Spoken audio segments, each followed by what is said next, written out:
All right, so today I wanted to talk a little bit about this article I've seen from Yahoo saying this pizza chain owner pays $16 an hour, says there's no labor shortage, just a shortage as a business is willing to pay a decent wage. Now, um, I've talked a lot about this stuff before, but I wanted to bring it up again because there's this topic which is very interesting, and then there's also the topic of the labor shortage.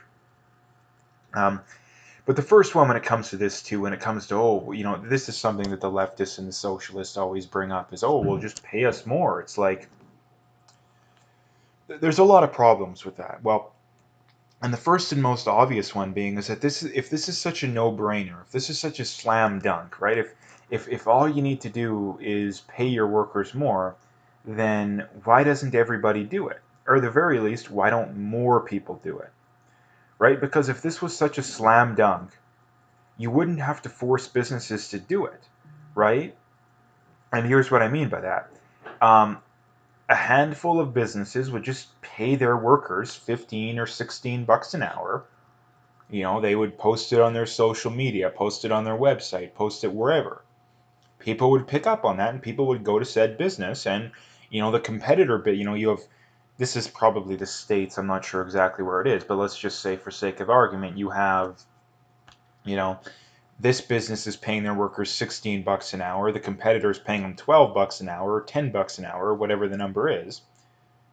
People would just um, go to the one that pays them 16, right? And if they don't go to the one that pays them 16, then the majority of people are clearly saying we don't want a 16 or $15 an hour minimum wage. So this is the problem with this stuff, is that either way you cut it, these people are wrong. Not in that I think it's a bad thing. I mean, I think that this is a good thing. If you can find a way to pay your workers more, awesome. Like, awesome. I'm a huge fan of that. The problem comes in to where a lot of these businesses, they can't afford this stuff. Like, a lot of restaurants don't have massive profit margins. I mean, look at the amount of restaurants that have gone out of business over the last year, right? They're not swimming in cash, right?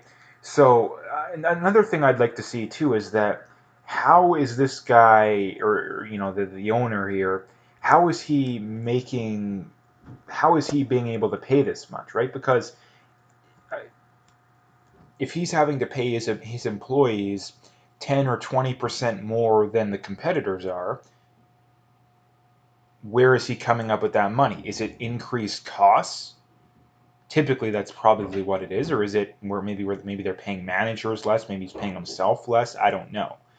But I mean, that's another fallacy too that people bring up. It's like, oh, well, if Bezos just paid himself, like, I don't, whatever number, 10 million or whatever, you know his employees would make so much more. But that's also not realistic. I've gone into that before. It doesn't make any sense. But I think that the problem when it comes to this debate, I think, is that both sides have legitimate points. The problem being is that the leftist solution is terrible. Like, it's the leftist complaints, a lot of them are actually valid, because what's going on right now is that you have very high unemployment, and it's partially due to people not wanting to work because they're on these government benefits. And again, people say, oh, well, what legitimate point do these people have? Well, a lot of them are lazy and they just don't want to work. I would probably say that's the majority of them, right? That's definitely the majority of them. There is a pretty good group of people, though. I'm kind of in this group too, so I know what it's like. And that are, your options are basically work a minimum wage job or maybe something close to it that has very little room for growth, if any, or stay on these government programs. Most people, when faced with that situation, regardless of where you stand politically, are probably just going to take the government handouts, right? Most people. So this is the problem when it comes to this stuff too, is that the workforce these days has a very big problem when it comes to younger people in their 20s, with upward mobility. Upward mobility is way too hard these days. It's partially due to a lot of these jobs, you need a degree, right? When in reality, you don't need a degree. And even if you do have a degree, it's still unlikely. I think it's like only like 30% of people actually work in the field that their degree is for.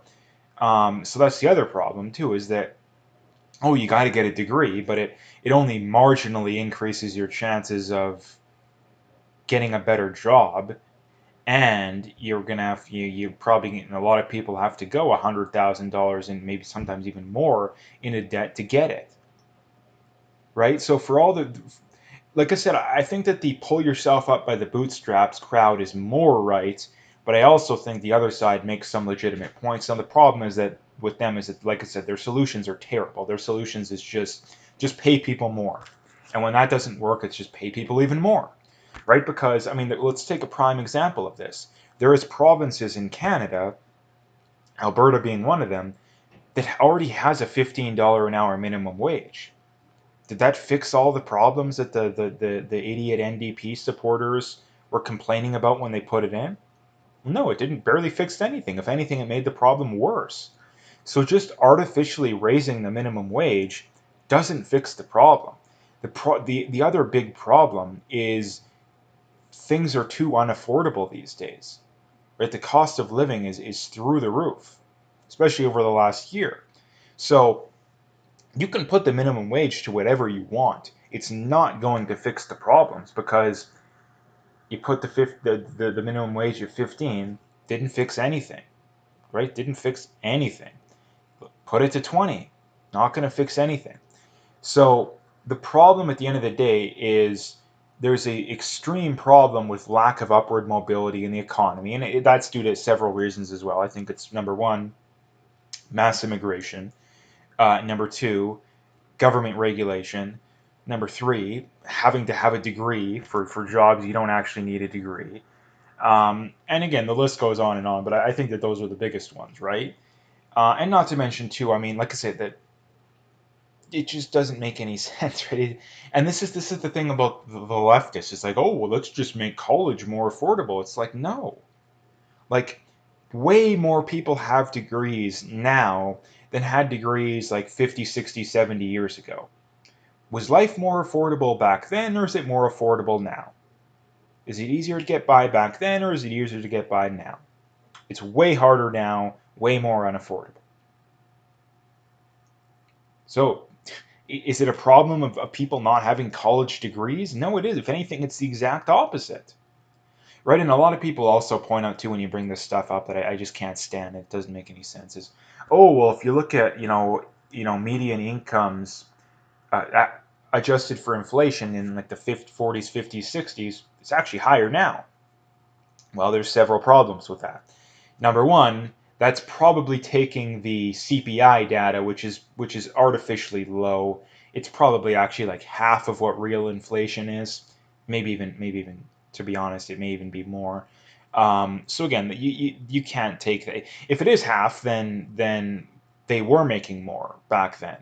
And not to mention too, when they say that number, they also say household income, right? Not individual income, household income. What is the problem with that? Well, women were a lot less likely to work back then. Now most of them do. So obviously household income is going to go up when significantly more women are working. So there's a lot of ways in which they mislead people that I just can't stand. And not to mention too, I mean, just look at the affordability.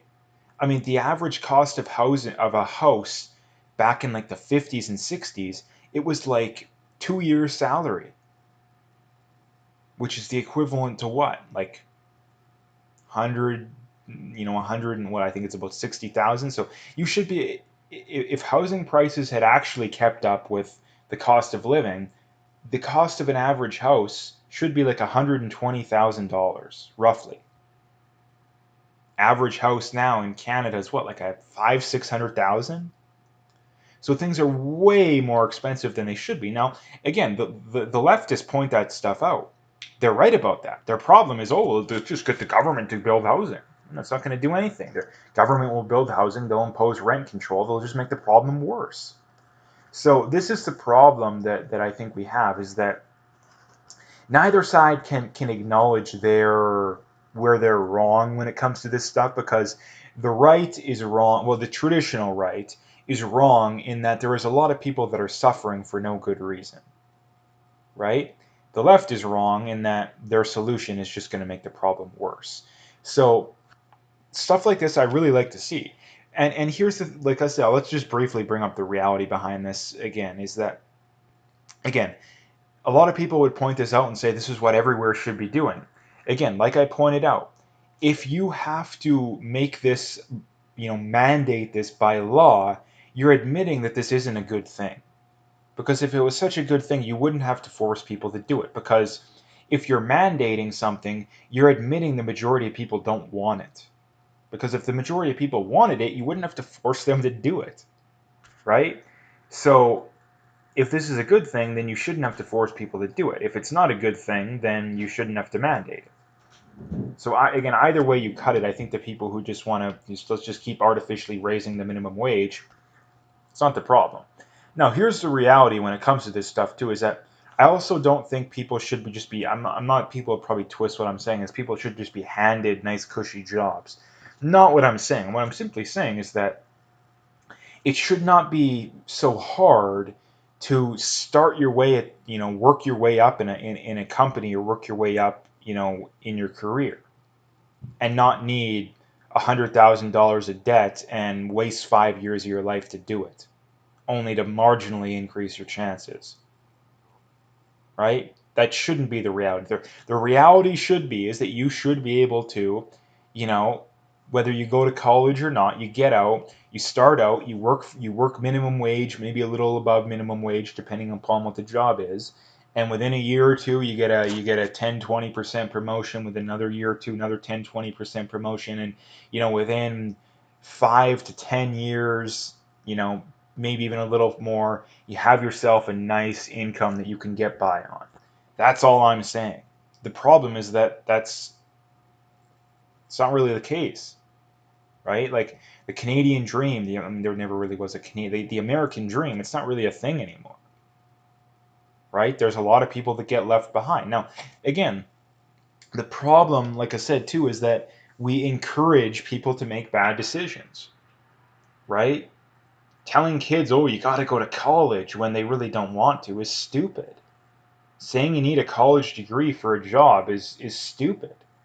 At least for not for everything, right? There's some exceptions, but again, basically anything in the business world, anything in the tech world, there's absolutely no reason why you need a degree, right? Absolutely no reason. To be a doctor, yeah, you probably need some secondary schooling, lawyer, maybe, dentist, stuff like that. But, to be an accountant, to program computers, absolutely and utterly no reason you need a degree. It's such a stupid idea, it's not even funny.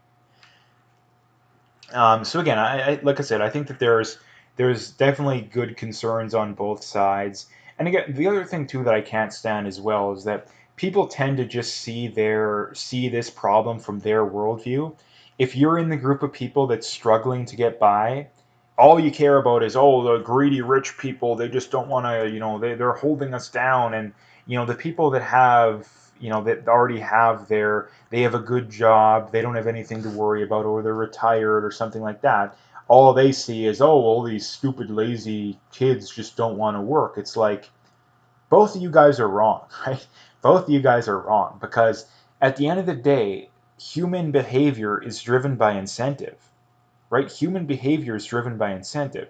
If you incentivize people to make bad decisions, they will make bad decisions. So stop blaming the individuals and start blaming what's actually causing the problems.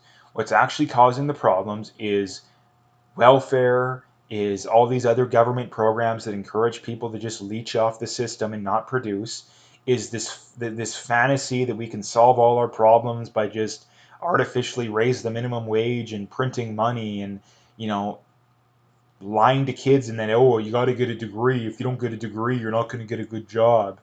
All this kind of stuff. That is what is actually causing the problems. And it just kind of astounds me how most people on both sides, to be honest, but I mean, the left will avoid it like the plague.